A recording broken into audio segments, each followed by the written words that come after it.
Olá, sejam bem-vindos ao Sã Doutrina, programa da Igreja Presbiteriana de Pinheiros, o programa da IPP-TV, que oferece a você gratuitamente um curso básico de Teologia Reformada. Seja muito bem-vindo ao nosso programa Sã Doutrina. Nós estamos estudando o tema da Cristologia. Esse é o nosso 46º programa, programa de número 46, e hoje nós vamos começar a terceira parte. O programa de hoje é a parte 3 desse grande tema da Cristologia e hoje especificamente nós vamos ver os seguintes temas. Nós estudaremos juntos a natureza humana de Jesus, o fato de que Jesus Cristo é perfeitamente, plenamente homem, né? No programa anterior nós vimos que Cristo é perfeitamente Deus, daqui a pouco nós vamos relembrar isso daí, tá? Esse tema. Então hoje nós vamos ver esses dois temas. Primeiro, que eu já apresentei, a natureza humana de Jesus. E em segundo lugar, o segundo tema, nós vamos ver a necessidade das duas naturezas do Redentor. Por que o Redentor necessariamente deveria ser plenamente homem e plenamente Deus? Porque ele deveria ter uma natureza humana e uma natureza divina. Uma pessoa apenas, o Redentor é uma pessoa, mas que possui, duas naturezas, tá? Então, nós vamos estudar esses temas. Relembrando brevemente o que nós vimos no programa anterior. Então, o que nós vimos, né? Depois você, se quiser ver com mais detalhes, estudar de modo mais detalhado, vá no programa anterior e aí você vai ter acesso ao que nós vimos. Aqui nós vamos fazer um breve resumo do que nós vimos no programa anterior. Nós vimos, primeiramente, que o entendimento da pessoa de Cristo, ele sempre, de alguma forma, né? Em diferentes tempos, ele sempre foi motivo de controvérsia. Ou seja, a única pessoa de Cristo, que possui duas naturezas, ela foi entendida às vezes de forma correta, às vezes de forma incorreta, de maneira que isso provocou diversos debates em diferentes épocas da história da Igreja. Isso nós lembramos um pouco no programa anterior. E basicamente, como que essas controvérsias ocorriam? Basicamente, essas controvérsias elas surgem da seguinte atitude, da atitude de buscar compreender, conhecer quem é Jesus Cristo, só que fora das Escrituras. Ou então, buscar compreender quem é o Senhor Jesus Cristo, misturando algo que não deve ser misturado.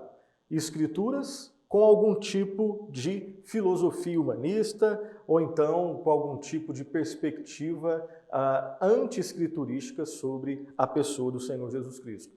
Um exemplo daquilo que nós estamos falando. Por exemplo, quando você parte, quando eu parto, quando nós partimos, né, da informação de que a matéria é algo fundamentalmente mal, e quando você leva isso a sério, se você parte do princípio, né, se a sua concepção sobre aquilo que é material é que é algo fundamentalmente mal, certamente se você levar essa compreensão errada para a busca de conhecer quem é Jesus Cristo, você vai ter algum tipo de concepção errada sobre a pessoa de Jesus Cristo. Ou seja, né, dizendo de outra forma, quando se parte da informação de que a matéria é má, a aceitação dessa informação inevitavelmente levará a uma compreensão errada da pessoa e da obra do Senhor Jesus Cristo. Por quê? Porque, biblicamente, a matéria ela não é má. Foi o próprio Deus que criou a matéria. E Jesus Cristo, segundo as Escrituras, ele se encarnou, ele se tornou carne, ele se tornou matéria. Então, quando eu parto desse princípio, a matéria é má, e vou buscar entender quem é Jesus Cristo, se eu não rever esse princípio à luz das Escrituras, eu vou levar esse princípio distorcendo as Escrituras, né? E algumas heresias, elas partiam desse princípio. Só para a gente ter um pouquinho de ideia de como é possível, infelizmente, ter uma compreensão errada, uma compreensão distorcida sobre a pessoa de Cristo. Então, quando eu quero entender, quando eu quero conhecer quem é, quem foi e quem continua sendo o Senhor Jesus Cristo, mas não recorro às Escrituras, a minha concepção, o meu entendimento sobre quem é Cristo é um entendimento errado. Não é de Cristo que nós estamos falando, ok? Vimos isso, né, e vimos algumas heresias que foram surgindo ali nos primeiros séculos da era cristã, e o entendimento errado de cada uma delas, tá? Vimos também que Jesus Cristo é uma pessoa, como nós dissemos no início, vamos repetir aqui, é uma pessoa que possui duas naturezas. Uma pessoa, duas naturezas. A natureza humana e a natureza divina. E por fim, terminando esse nosso resumo do programa anterior, nós vimos que a natureza divina de Jesus Cristo, ela é claramente ensinada nas Escrituras Sagradas. Não é algo inventado por teólogos, pós-Novo Testamento, não é algo inventado pelos pais da igreja, não é algo que foi inventado pelos reformadores, nada disso. A certeza, a concepção de que o entendimento de que Jesus Cristo, ele é plenamente divino, plenamente Deus, é algo que é ensinado tanto no Antigo quanto no Novo Testamento, ok? Jesus Cristo é totalmente Deus.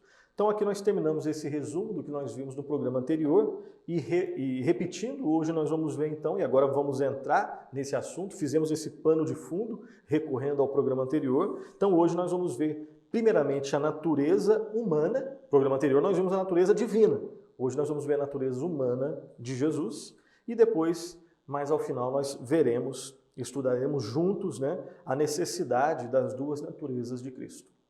Primeiramente, então, vejamos a natureza humana do Senhor Jesus Cristo. Algumas considerações iniciais.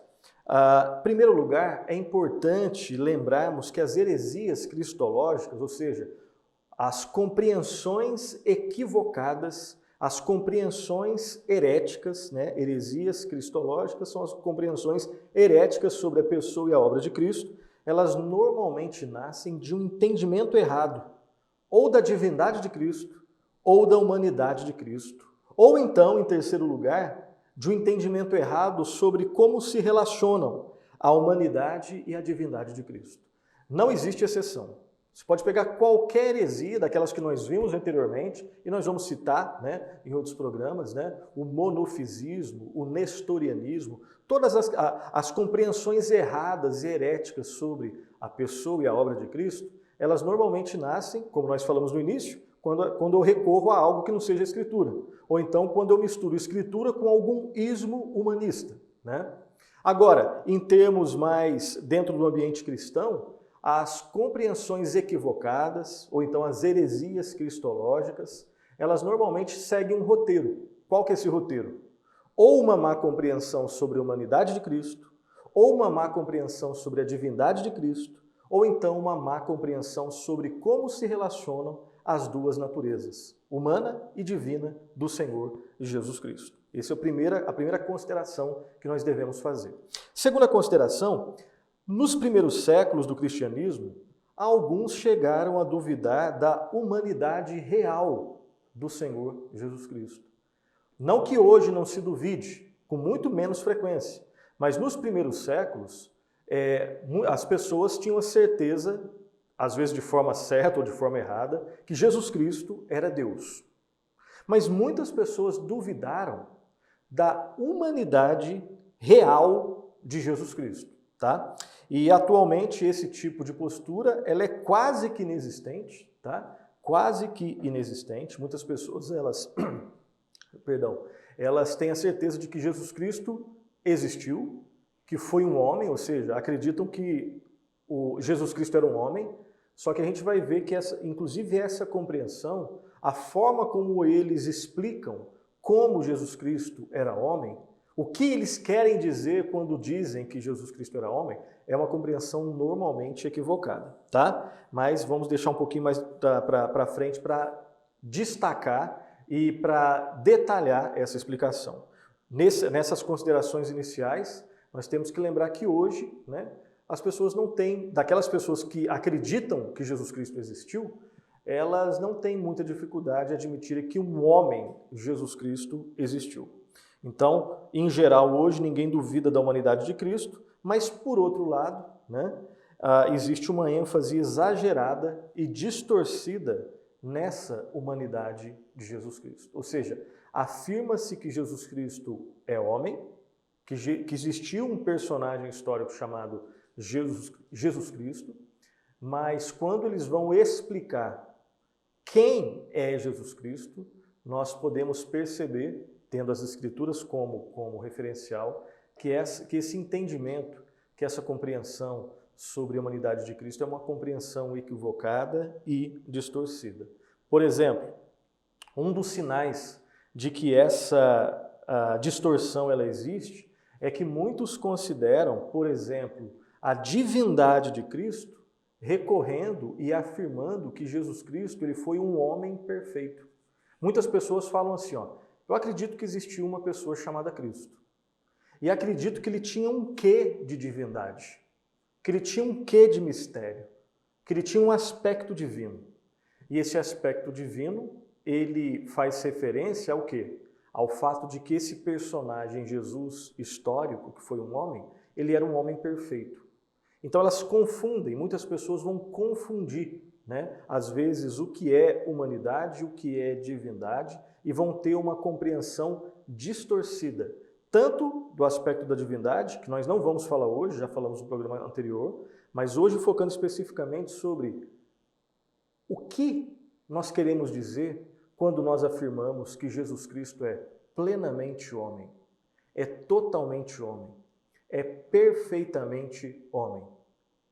E vamos ver algumas distorções que as pessoas têm em relação a isso, ok? Então, depois dessas considerações iniciais, desse relembrar de que hoje nós vivemos numa época onde as pessoas não têm dificuldade, no geral, para falar que Jesus Cristo é homem.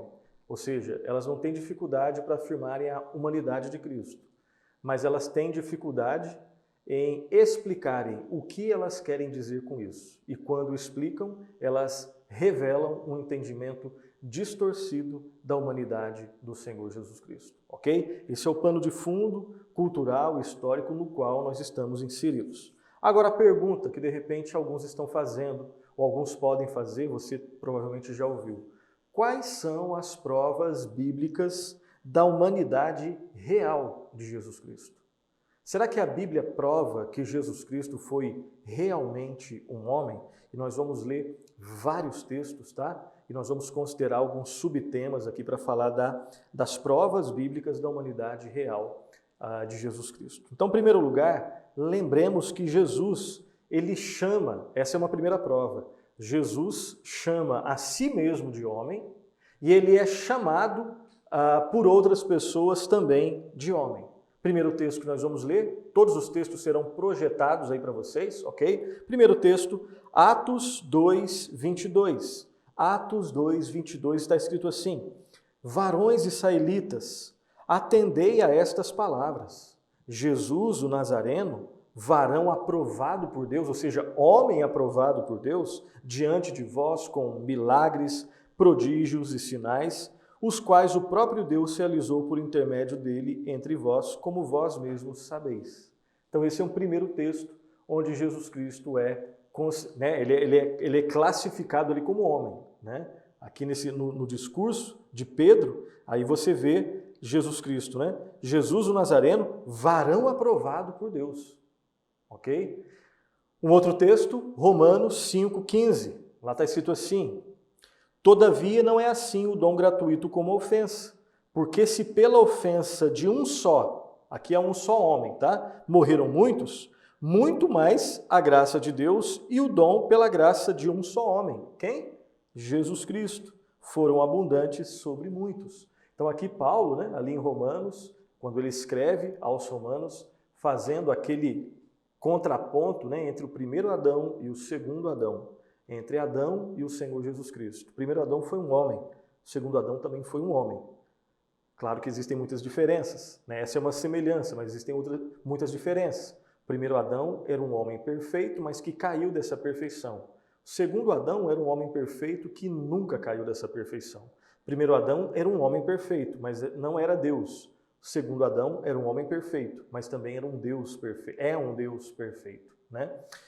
Um outro texto, primeira carta de Paulo aos Coríntios, capítulo 15, versículo 21. 1 Coríntios 15, 21, lá está escrito assim: visto que a morte veio por um homem, também por um homem veio a ressurreição dos mortos. E nós sabemos que esse homem, a partir de quem veio a ressurreição dos mortos é o Senhor Jesus Cristo. Então nós estamos aqui relembrando de forma bem rápida, né, esse é um curso introdutório de Teologia Reformada, algumas provas de que Jesus Cristo ele possui humanidade real. Né? Então primeiro lembrar que Jesus Cristo se chamava e Jesus Cristo era chamado também de homem. Nós lemos 3 textos. Uma segunda prova, lembre-se que Jesus veio e se manifestou em carne, ele se encarnou, ele se tornou homem, tá? Alguns textos, primeiro texto, Evangelho de João, João 1,14, lá está escrito assim, e o verbo se fez carne, o verbo aqui é Jesus, nós sabemos muito bem, né? E o verbo se fez carne e habitou entre vós, cheio de graça e de verdade, e vimos a sua glória, glória como do unigênito do Pai. Mais um texto que deixa bem claro que Jesus Cristo se encarnou, Jesus Cristo se tornou carne, e o verbo se fez carne e habitou, né, e tabernaculou entre vós. Primeira carta de Paulo a Timóteo, capítulo 3, versículo 16, está escrito assim, é projetado aí para você, acompanhe a leitura. Evidentemente, grande é o mistério da piedade. Aquele que foi manifestado na carne, foi justificado em espírito, contemplado por anjos, pregado entre os gentios, crido no mundo, recebido na glória. Principalmente o início ali, né? O início da descrição daquele que é o mistério da piedade, que é Jesus Cristo. Aquele que foi manifestado na carne. Cristo manifestou-se, tornando-se homem, encarnando-se. Tá? Mais um texto, a primeira epístola de João, capítulo 4, versículo 2, vai ser projetado para vocês, está escrito assim, nisto reconheceis o Espírito de Deus, todo espírito que confessa que Jesus Cristo veio em carne é de Deus. Então aqui até um passo adiante, né? Aqui não é só uma prova de que Jesus Cristo era plenamente homem. Aqui não é só uma prova da humanidade real de Jesus Cristo. Aqui é uma conexão que existe entre a crença, a confiança de que Jesus Cristo era plenamente homem e a conexão que existe entre essa crença e a direção do Espírito Santo. É só aquele que é guiado pelo Espírito Santo é que pode legitimamente confessar que Jesus Cristo veio em carne. E essa pessoa é de Deus. Né? Todo espírito que confessa que Jesus veio em carne é de Deus. Ou seja, há uma conexão aqui com a confiança de que Jesus Cristo é plenamente homem e a questão da salvação. Ok? Mais uma prova da humanidade real do Senhor Jesus Cristo. Lembremos que, terceiro lugar, Jesus possuía os elementos essenciais da natureza humana.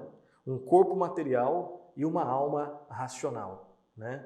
Então Jesus Cristo pensava, Jesus Cristo julgava, Jesus Cristo fazia escolhas. Né? Jesus Cristo ele tinha um corpo material. Inclusive a gente vai repetir um pouquinho a ideia do segundo ponto. Né? Primeiro texto, Mateus 26, 27 e 28, está escrito assim, a seguir tomou um cálice e tendo dado... Olha só, Jesus Cristo, no contexto da Santa Ceia, da ceia do Senhor, né? Ele toma um cálice, ele tem corpo, um espírito não toma cálice. Tá? Voltando, desculpa a interrupção, vamos lá, desde o início, 27. A seguir tomou um cálice, tendo dado graças, o deu aos discípulos, dizendo, bebei dele todos, porque isto é meu sangue, o sangue da nova aliança, derramado em favor de muitos, para a remissão de pecados. Então perceba aqui que nós temos, né, Jesus Cristo pensando, ensinando, fazendo conexão entre o elemento vinho e o seu sangue, né? Nesse episódio, entre o pão e o seu corpo. Então Jesus Cristo tem todas essas faculdades que somente o homem possui, ok? Ele no nível da perfeição. Mateus 26, 38. Então lhes disse, a minha alma está profundamente triste até a morte, ficai aqui e vigiai comigo. Essa é uma outra faculdade humana, né? Quando Cristo diz, a minha alma está profundamente triste, eu estou muito triste. Tristeza é um atributo da personalidade, da constituição, né, do ser humano. E Jesus Cristo manifesta essa faceta que somente os homens têm. Ele manifesta humanidade, sempre na perfeição. Lucas, Evangelho do Senhor Jesus, narrado, registrado por Lucas 23, 46. Então Jesus clamou em alta voz: Pai, nas tuas mãos entrego o meu espírito. E dito isto, expirou. Mais uma faceta, né, do sofrimento humano, né, da entrega humana, ali num momento onde nós não conseguimos chegar, né, o momento onde o Senhor Jesus Cristo foi até a cruz. Ali também, né, Cristo, plenamente homem, plenamente Deus. Lucas 24, 39, lá está escrito assim: Vede as minhas mãos e os meus pés, que sou eu mesmo. Apalpai-me e verificai, porque o espírito não tem carne nem ossos, como vedes que eu tenho. Mais claro do que isso aqui é impossível. Mais claro do que esse texto aqui é impossível, para deixar bem claro que Jesus Cristo é plenamente homem. Um texto que expressa a humanidade real de Jesus Cristo. Mas tem mais textos. João 11, 33. Jesus, vendo-a chorar, e bem assim os judeus que acompanhavam, agitou-se no espírito e comoveu-se. Mais um episódio onde Jesus Cristo expressa uma faceta da sua humanidade, né? A sua comoção, o agitar de espírito, vendo o sofrimento de alguém. Hebreus 2, 14. Visto, pois, que os filhos têm participação comum na carne e sangue, destes também ele igualmente participou, para que por sua morte destruísse aquele que tem o poder da morte, a saber, o diabo. Então, de novo, mais um texto que deixa bem claro, né, Jesus Cristo expressando humanidade, sofrimento de Cristo. Quando fala de carne e sangue, tem a ver com humanidade. E Cristo, ele se encarnou, ele se tornou carne e sangue nesse aspecto, tá? Mais um quarto ponto aqui que prova, né? Uma quarta prova, um quarto conjunto aqui, uma quarta afirmação que prova a humanidade real do Senhor Jesus Cristo. Lembremos que Jesus esteve sujeito às leis naturais do desenvolvimento humano. Como homem, ele estava sujeito a essas leis, né? E também ele estava sujeito às necessidades e também aos sofrimentos da humanidade. Nós lemos já alguns textos que ilustram isso, vamos ler alguns que deixam isso mais claro ainda. Primeiro texto, Mateus 4, 2, está escrito assim: E depois de jejuar 40 dias e 40 noites, teve fome. Jesus Cristo, como homem, estava sujeito, né, a todo esse contexto, a toda essa estrutura aqui das leis naturais do desenvolvimento humano. Ele também experimentou necessidade, essa é uma necessidade. Sem comer ele tinha fome, sem beber ele tinha sede, né? Mateus 8, 24. E eis que sobreveio no mar uma grande tempestade, de sorte que o barco era varrido pelas ondas. Entretanto, Jesus dormia, Jesus descansava, né? Jesus também ficava cansado, embora seja plenamente Deus, plenamente homem, e nós não entendemos todos os aspectos disso daí. Vamos falar um pouquinho da união, né, das naturezas, do relacionamento das naturezas também mais à frente, mas Jesus Cristo, plenamente homem, obviamente, ele cansava, e quando cansava, ele dormia. Mateus 9,36, vendo ele as multidões, compadeceu-se delas, né? O compadeceu é padecer com, né? Sofrer junto com elas, né? Então, compadeceu-se delas porque estavam aflitas e exaustas, como ovelhas que não têm pastor. Né? O compadeceu-se também é essa ideia de preocupar com aquele que está em necessidade. Mais uma faceta da humanidade. Marcos 3,5. Olhando-os ao redor, indignado e condoído com a dureza do seu coração, disse ao homem: estende a mão. Estendeu-a e a mão lhe foi restaurada. Jesus Cristo também nesse episódio, ali no início do Evangelho de Marcos, manifestando uma faceta da humanidade, né? Curando uma pessoa que tinha necessidade física. Lucas 2:40, está escrito assim: crescia o menino e se fortalecia, só um instante, crescia o menino e se fortalecia, enchendo-se de sabedoria, e a graça de Deus estava sobre ele. Deus sabia, Deus é onisciente, mas Jesus Cristo, embora sendo 100% Deus, perfeitamente Deus, ele também é perfeitamente homem. E como homem, ele crescia em conhecimento. Ele crescia em conhecimento. E nós, de novo, nós somos limitados para compreender em detalhes pormenorizados todos os aspectos presentes na pessoa excelsa do Senhor Jesus Cristo. Devemos afirmar o que as Escrituras afirmam, né? Jesus Cristo é Deus. Ele foi adorado e ele não corrigiu, né? Além de outros textos que nós vimos no programa anterior, né? Jesus Cristo é homem. Como homem, sentia sede, tinha necessidades, crescia, aprendia, crescia e desenvolvia em conhecimento, tá? Lucas 2:52, que também fala sobre essa verdade. E crescia Jesus em sabedoria, estatura e graça, diante de Deus e dos homens. Lucas 22:44, está escrito assim: e estando em agonia, orava mais intensamente. E aconteceu que o seu suor se tornou como gotas de sangue caindo sobre a terra. No episódio, né, também ali do contexto da sua crucificação, né? Jesus Cristo orando, Jesus Cristo em agonia, Jesus Cristo sofrendo, suando e suando sangue. Sim. João 4:6. Estava ali a fonte de Jacó. Cansado da viagem, assentara-se Jesus junto à fonte por volta da hora sexta. Jesus Cristo então viajava, caminhava, cansava, ele sentava, ele dormia, ele sentia sede, bebia água. Aqui no episódio, né, do contexto do evento da mulher samaritana, né, do encontro, do diálogo entre Cristo e a mulher samaritana. Vamos continuar aqui a nossa exposição. Lucas, ainda tem mais alguns textos, Lucas 12:27. Observai os lírios, eles não fiam, nem tecem.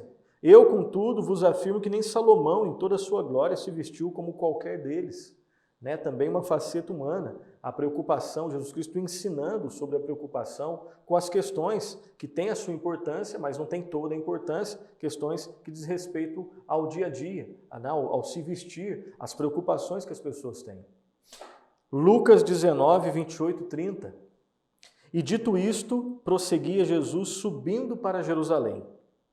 Ora, aconteceu que ao aproximar-se de Betfagé e de Betânia, junto ao Monte das Oliveiras, enviou 2 de seus discípulos, dizendo-lhes: ide à aldeia, fronteira, e ali, ao entrardes, achareis preso um jumentinho que jamais homem algum montou. Soltai-o e trazei-o. Então, Jesus Cristo também nas suas andanças, ensinando, orientando, né? Expressando também humanidade nesse episódio aqui de Lucas 28:30, né? Na preparação de um evento que ia acontecer posteriormente. Hebreus 2:10. Porque convinha que aquele, por cuja causa e por quem todas as coisas existem, conduzindo muitos filhos à glória, aperfeiçoasse por meio de sofrimentos o autor da salvação deles. Aqui um outro episódio, né? Ou melhor, um outro texto que reflete a verdade do aperfeiçoamento da pessoa do Senhor Jesus Cristo. Jesus Cristo, como homem, ele foi aperfeiçoado, ele experimentou desenvolvimento. Hebreus 2:18, está escrito assim: pois naquilo que ele mesmo sofreu, tendo sido tentado, é poderoso para socorrer os que são tentados. Na questão mais do sofrimento, Jesus Cristo foi tentado. E ser tentado em si não é pecado. Jesus Cristo foi tentado. A maior prova é que Jesus Cristo foi tentado. Mas ele não caiu em tentação. Ele não pecou. É por isso que nele nós temos tudo o que nós precisamos nos episódios, no contexto das nossas lutas, provações e tentações. E o último texto dessa parte, Hebreus 5, 7 e 8, está escrito assim: Ele, Jesus, nos dias da sua carne, tendo oferecido com forte clamor e lágrimas, orações e súplicas, a quem o podia livrar da morte, tendo sido ouvido por causa da sua piedade, embora sendo filho, aprendeu a obediência pelas coisas que sofreu. O quarto texto que reflete, que ensina, que fala dessa realidade, de que o Redentor, o Mediador, Jesus Cristo, plenamente homem, plenamente Deus, mas plenamente homem também, ele experimentou aprendizado, desenvolvimento, aperfeiçoamento, melhoria, enfim, E todos esses aspectos aí, em absolutamente nada entram em contradição, com o aspecto da sua plena divindade, ok? Continuando, vamos lá. Aqui então nós temos que lembrar que é fundamental, muito importante, é básico. Básico no sentido não de que é o mais simples e não importante, mas é aquilo que é mais fundamental, é aquilo que vai servir de base para aquilo que a gente vai construir. É fundamental que nós compreendamos que Jesus Cristo, embora sendo homem real, ele era um homem real sem pecado. As Escrituras ensinam claramente, Jesus Cristo é Deus. Jesus Cristo é homem real, mas Jesus Cristo nunca pecou. Ele nunca pecou.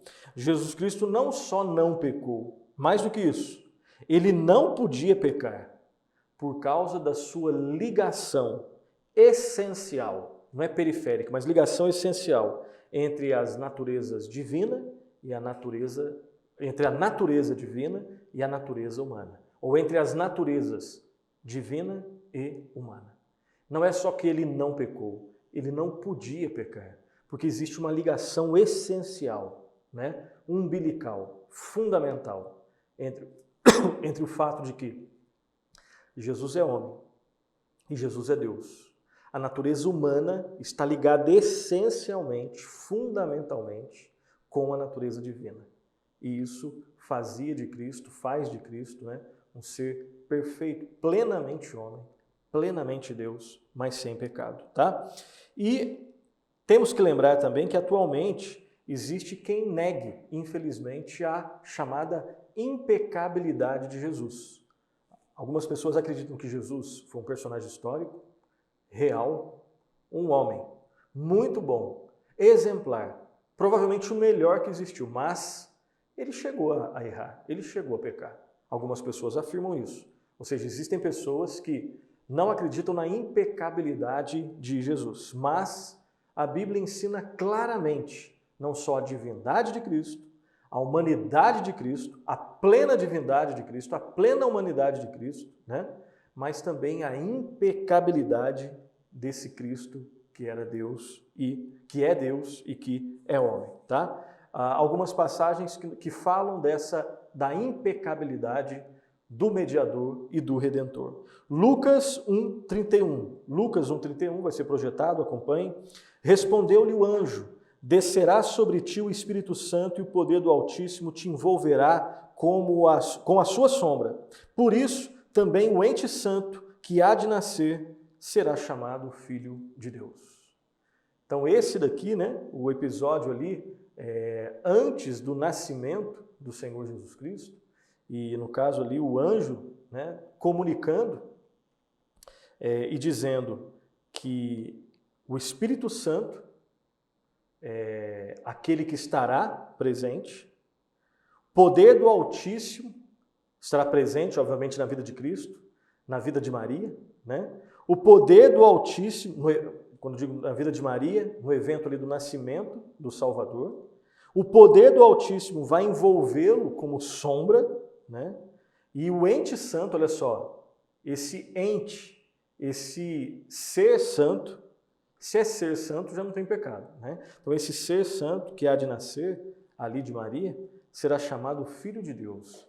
E já falamos isso em programas anteriores, vamos repetir. A expressão Filho de Deus, ela não fala só da questão da relação entre filho e pai, Ela fala também de procedência divina.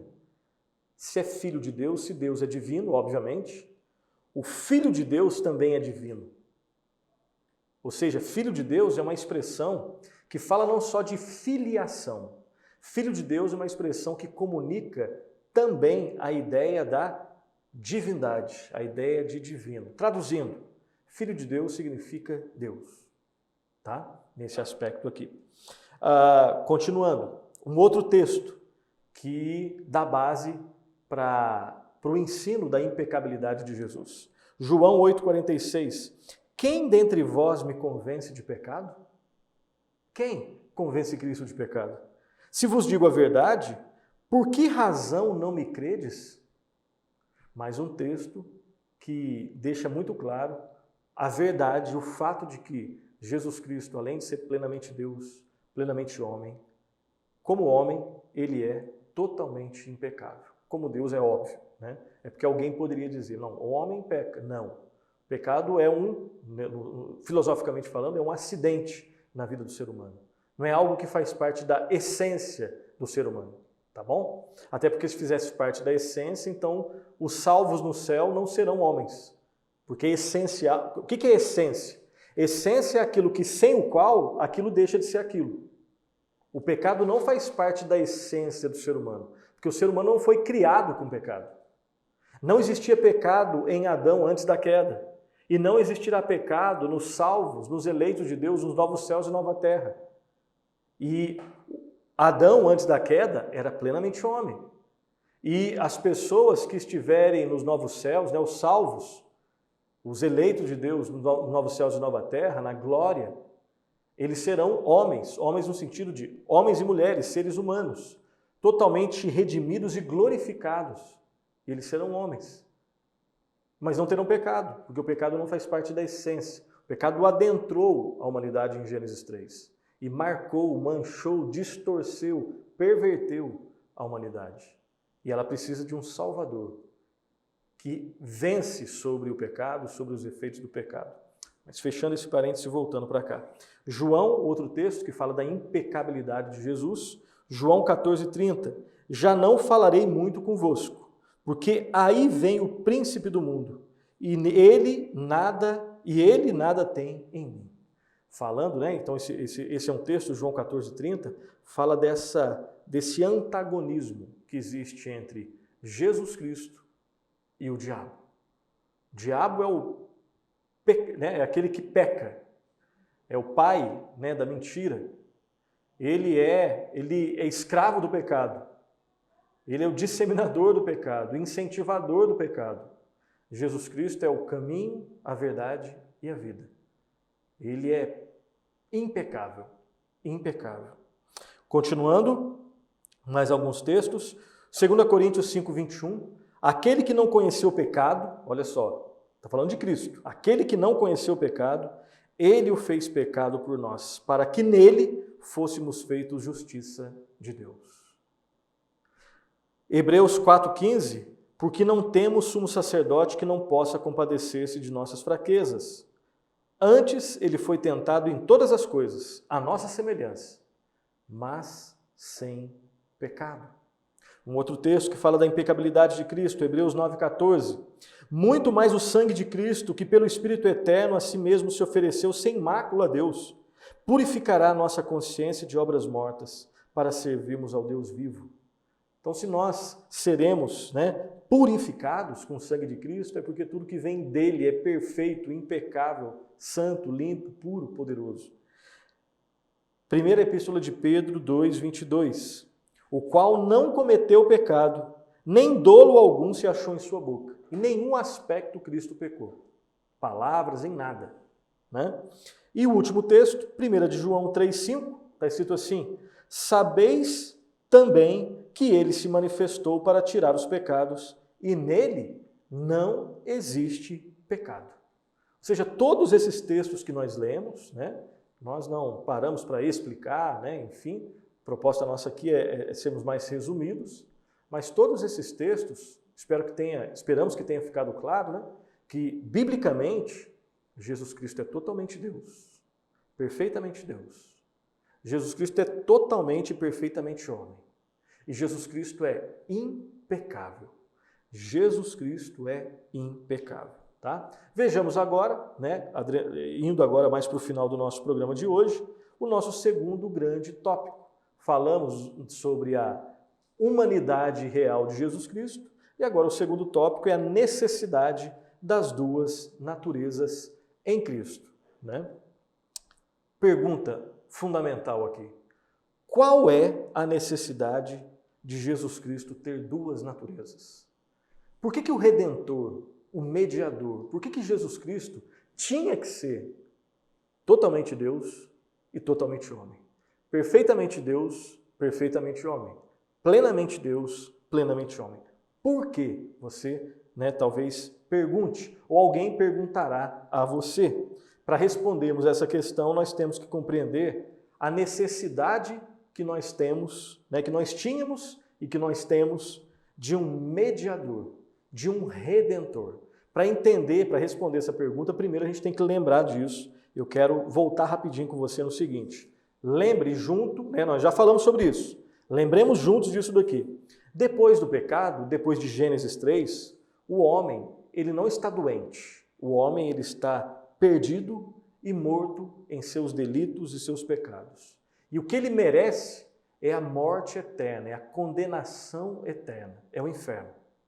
Essa é a situação do homem depois de Gênesis 3, a parte da graça e da misericórdia de Deus em Cristo. Tá? Então, a não ser que haja um redentor, a não ser que exista um mediador para resolver a situação desse homem que está perdido e está morto, a não ser que exista alguém que resolva a situação eterna de gravidade na qual o homem se encontra, o homem continuará perdido e fadado à condenação total. Ok? Nós já vimos, já estudamos sobre isso. Dúvidas? Volte lá nos programas. A questão é, que características o Salvador deveria ter para salvar o homem desse estado? Quais devem ser as características, os atributos de alguém? Até porque o homem não pode se salvar. Depois de Gênesis 3, o homem está morto. Ele não consegue alterar a sua situação. Então, se existe salvação, vem da parte de Deus. E Deus elaborou o processo de salvação indicando um Salvador. É o próprio Deus que elabora o plano de salvação, que executa o plano de salvação e que aplica o plano de salvação. E Deus, nós vemos nas Escrituras, ele envia um Salvador, um mediador, um redentor. A questão é, que características esse Salvador deveria ter para salvar a humanidade que está perdida nos seus delitos e nos seus pecados? Basicamente, duas características. Ele deveria ser perfeitamente homem e ele deveria ser perfeitamente Deus. Pergunta, por quê? Vamos lá, rapidinho, terminando o nosso programa. Primeiro, por que ele deveria ser perfeitamente homem? Em primeiro lugar, tinha que ser alguém da raça humana a fim de poder representar os pecadores na sua obra redentora. O homem pecou, o animal não ia dar conta. Os animais do Antigo Testamento, eles apontavam para o Cordeiro Perfeito, que era um homem, Jesus Cristo. Totalmente homem, totalmente Deus. Eu não poderia me salvar, nem você poderia se salvar, nem os filhos de Adão poderiam se salvar. Não, tinha que ser um redentor, perfeitamente homem. Por que homem? Porque o homem pecou. Né? O salário do pecado é a morte. Então o homem deveria suportar essa consequência. A questão é que nós não conseguimos. Então nós devemos ter um substituto. Então por que um homem? Tinha que ser alguém da raça humana. Segundo lugar, era necessário que assumisse a natureza humana, não só com todas as suas propriedades essenciais de corpo e alma, mas também com todas as enfermidades a que está sujeita depois da queda. Ou seja, iria sofrer. O salário do pecado é a morte. Lá em Isaías, o servo sofredor, o Redentor sofreria. O Salvador sofreria. O sofrimento que estava destinado a mim e a você, ele suportou. Ele entrou no nosso lugar. Ele assumiu tudo que nós não conseguiríamos pagar. Continuando, tem mais. Lembremos que somente um mediador assim verdadeiramente humano, que tivesse um conhecimento vivencial das aflições humanas e vencesse todas as tentações. Você sabe, nós já lemos, né? Ele foi tentado e venceu em tudo sem pecado. Somente um Salvador assim, perfeitamente homem, poderia compassivamente entrar compassivamente em todas as experiências, em todas as provações e tentações humanas e ser um exemplo perfeito para os seus seguidores e ser um redentor e ser um mediador. Era necessário um homem, alguém perfeitamente um homem, porque foi o homem que pecou, tá? E, mais um detalhe, um último aqui, nesse primeiro ponto, né, do mediador ser necessariamente, obrigatoriamente, um homem perfeito, né? O mediador, lembre-se disso, deveria ser um homem sem pecado. Comigo não dava, nem com você e com ninguém depois de Adão. Tinha que ser um homem perfeito. Não existe. Então, Deus enviou o seu próprio Filho, que se tornou homem, ele sim, perfeito, para assumir aquilo que a humanidade não assumiu, não conseguiria assumir. Então, o mediador deveria ser um homem sem pecado, pois só poderia fazer expiação, só assim ele poderia fazer expiação pelos outros. E lembre-se do seguinte, só poderia fazer expiação pelos outros aquele que não tivesse perdido o direito à sua própria vida. Eu perdi o direito à minha própria vida. Você perdeu o direito à sua própria vida. Depois do pecado, nós estamos mortos. Quem poderia ser o nosso substituto? Aquele que não perdeu o direito à vida. Porque nele a morte não tem poder. Ele experimentou a morte, mas venceu a morte, provando que quem tem poder sobre a morte é ele, o mediador perfeito. Então, por que Cristo deveria ter as duas naturezas? Porque o mediador deveria ser perfeitamente homem. E nós vimos as justificativas do porquê. Mas ele deveria também ser perfeitamente Deus. Vamos só ler alguns textos que mostram sobre o fato, né, que deixam bem claro sobre além dos textos que nós já lemos, né, mas deixam bem claro a necessidade do mediador ser homem perfeito. Hebreus 7, 26, leia, acompanhe, por favor. Com efeito, nos convinha um sumo sacerdote. Sumo é o principal, o máximo, né? Com efeito, nos convinha um sumo sacerdote como este, santo, inculpável, sem mácula, separado dos pecadores e feito mais alto que os céus. Próximo texto, Hebreus 2, 17 e 18.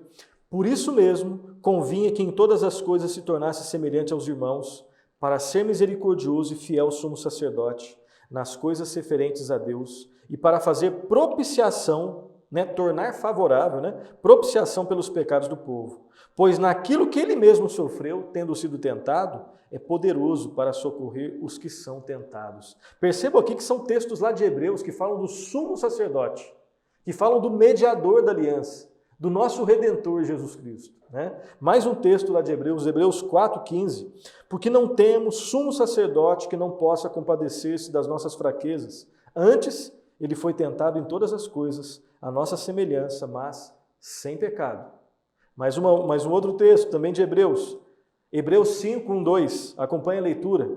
Porque todo sumo sacerdote, sendo tomado dentre os homens, é constituído nas coisas concernentes a Deus, a favor dos homens, para oferecer tanto dons como sacrifícios pelos pecados, e é capaz de condoer-se dos ignorantes e dos que erram, pois também ele mesmo está rodeado de fraquezas. Então Cristo, né, na sua humanidade, ele experimentou, como nós vimos, né, fraquezas humanas. Em que sentido? Tem nada a ver com pecado, tem a ver com sede, com fome, né, com sono, com frio, com cansaço.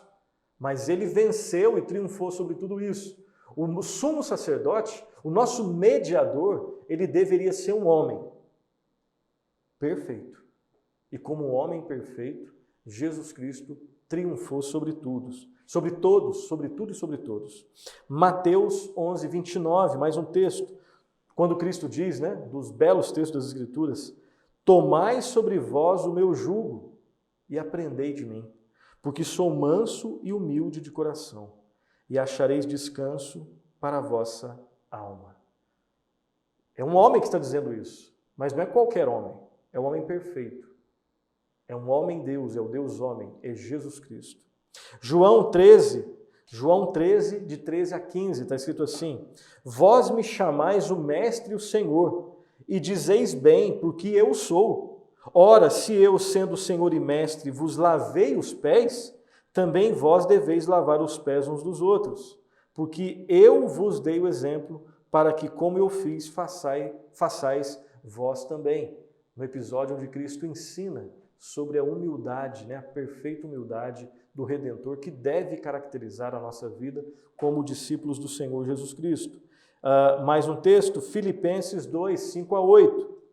Tende em vós o mesmo sentimento que houve também em Cristo Jesus, pois ele, subsistindo em forma de Deus, não julgou com usurpação ser igual a Deus, antes a si mesmo se esvaziou, assumindo a forma de servo, tornando-se em semelhança de homens e reconhecido em figura humana, e a si mesmo se humilhou, tornando-se obediente até a morte e morte de cruz. Um dos textos que é bastante analisado, bastante discutido, falando desse esvaziamento do Redentor, do Senhor e Salvador Jesus Cristo, que é plenamente Deus e plenamente homem. Hebreus 12, 2 a 4, está escrito assim: olhando firmemente para o autor e consumador da fé, Jesus, o qual, em troca da alegria que lhe estava proposta, suportou a cruz, não fazendo caso de ignomínia, e está sentado à destra do trono de Deus. Considerai, pois, atentamente aquele que suportou tamanha oposição dos pecadores contra si mesmo, para que não vos fatigueis, desmaiando em vossa alma. Ora, na vossa luta contra o pecado, ainda não tendes resistido até ao sangue.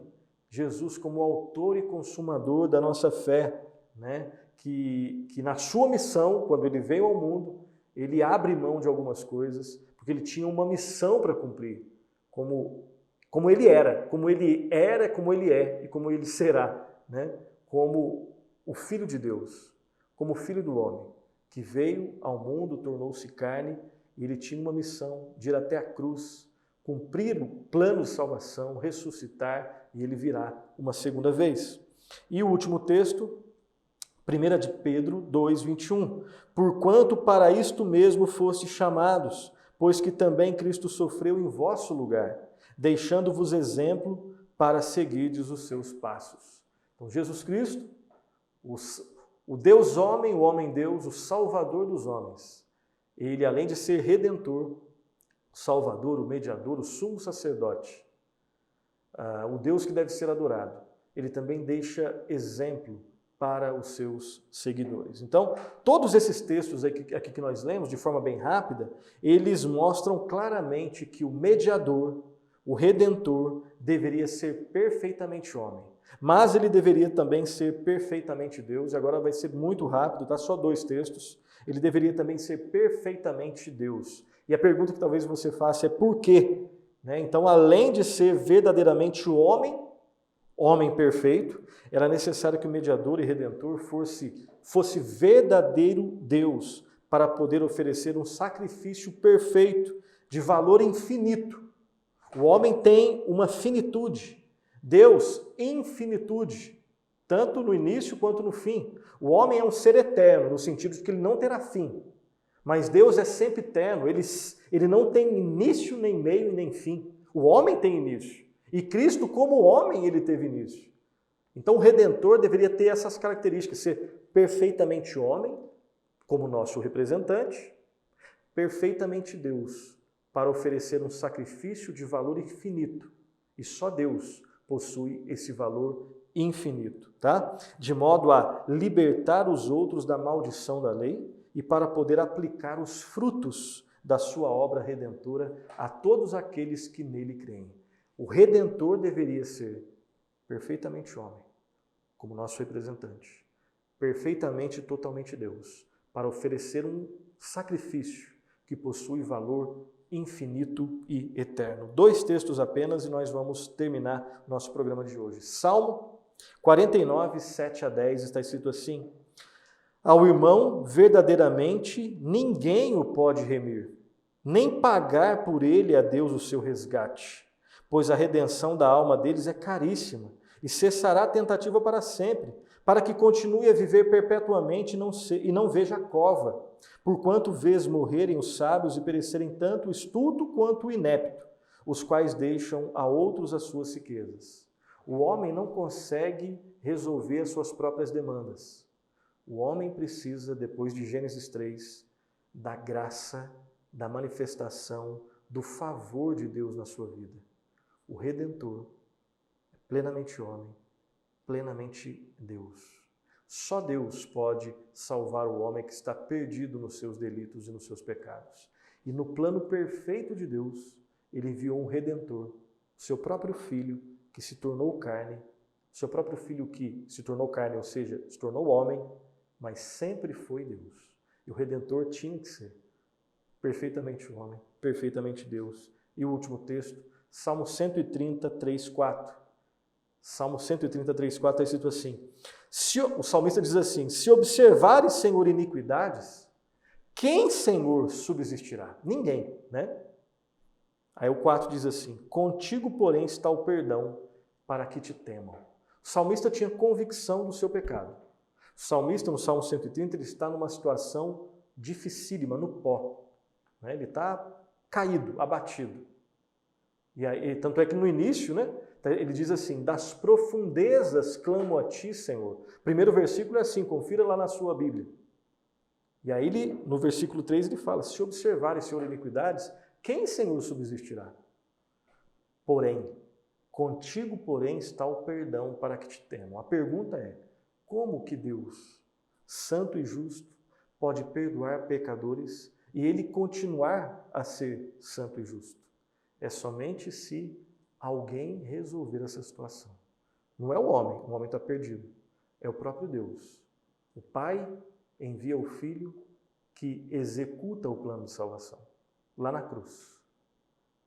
Matando a morte com a sua morte, ressuscitando, Ele virá pela segunda vez.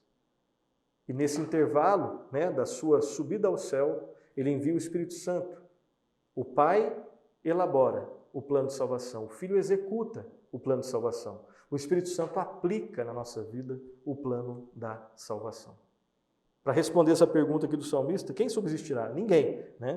Contigo, porém, está o perdão para que te temam. É porque existe um Redentor, existe um mediador que tinha essas características, que tem essas características. Plenamente homem, plenamente Deus. Plenamente homem, para ser nosso representante. Plenamente Deus, para oferecer um sacrifício de valor infinito, ok? E nós vamos terminar então com as seguintes aplicações e considerações finais. A queda foi um evento seríssimo e de proporções catastróficas para a humanidade. O salário do pecado realmente é a morte. Como reverter essa situação? Somente uma intervenção divina e sobrenatural. Somente Deus pode resolver essa situação. E o plano de Deus para salvar o homem perdido tem no seu centro o Redentor, o mediador. E esse mediador deveria, como nós falamos e vamos repetir, ser perfeito para ser substituto do homem, um homem perfeito. E também deveria ser Deus para suportar a justa ira de Deus, a santa ira de Deus. Esse é outro aspecto que nós não falamos. Por que ele deveria ser Deus? Porque ele deveria oferecer um sacrifício de valor infinito. E que somente Deus poderia suportar a ira divina. Suportar a justa manifestação da santidade de Deus. O homem não aguenta, nem um homem perfeito somente. Somente Deus para suportar a manifestação da ira de Deus. Então o Filho suporta no nosso lugar a manifestação da ira justa e santa do Pai, porque a Bíblia já tinha deixado bem claro, deixa bem claro que o salário do pecado realmente é a morte. Alguém deveria morrer e Ele morreu no nosso lugar, ressuscitou e por isso nele nós temos perdão e nós temos vida eterna. Jesus Cristo é o único mediador e o único redentor. Perfeitamente homem, perfeitamente Deus. Lembre-se também que Deus é o autor, o único autor da redenção humana. Como nós dissemos, é aquele que planeja a salvação, é aquele que executa a salvação, é aquele que aplica a salvação ao homem que está perdido. E por fim, não existe nenhuma possibilidade de salvação fora da pessoa e da obra do Senhor Jesus Cristo, o mediador e o redentor. É por isso que é a Ele, e somente a Ele, toda a honra e toda a glória. Assim nós terminamos então essa parte, né, esse terceiro programa da série de Cristologia, do nosso programa, né, geral, o Sã Doutrina. Hoje nós vimos então, né, a necessidade, por que o mediador deveria ser homem e deveria ser Deus, né? E nós vimos também sobre a humanidade do Redentor. Próximo programa, Deus permitindo, nós veremos, estudaremos juntos a unidade da pessoa de Cristo, ou seja, as duas naturezas, a humana e a divina, elas estão unidas em uma pessoa. Essa única pessoa, Jesus Cristo, uma pessoa só, tem duas naturezas. Essas duas naturezas estão unidas em uma pessoa só, ok? Isso para o próximo programa. Quero terminar fazendo duas indicações. Se você quer compreender um pouco mais do Evangelho, da necessidade de um Redentor, das características do Redentor, de uma maneira muito melhor explicada, leia esse livro aqui do R.C. Sproul, Editora Fiel, A Verdade da Cruz. Livro precioso. Você não pode deixar de ler esse livro aqui. Né? Inclusive aqui a parte de trás, né? Não poderia ter acontecido de outra maneira. Tinha que ser na cruz. Um Redentor que fosse homem e Deus. Leia esse livro. Vale muito a pena a leitura desse livro. Você certamente será edificado. E um outro livro, né, escrito de uma outra, né, com outras... É um outro autor, então tem um outro estilo, tá? Mas é um livro também precioso, o livro do Philip Yancey, Editora Vida, O Jesus que eu nunca conheci, ok? O Jesus que eu nunca conheci, que também é um livro que eu creio que vai fazer você pensar em muitas coisas sobre a pessoa de Cristo e você vai aprender bastante, tá? Então assim nós terminamos o nosso programa de hoje. Bons estudos, até o próximo programa, Deus permitindo, que Deus muito o abençoe.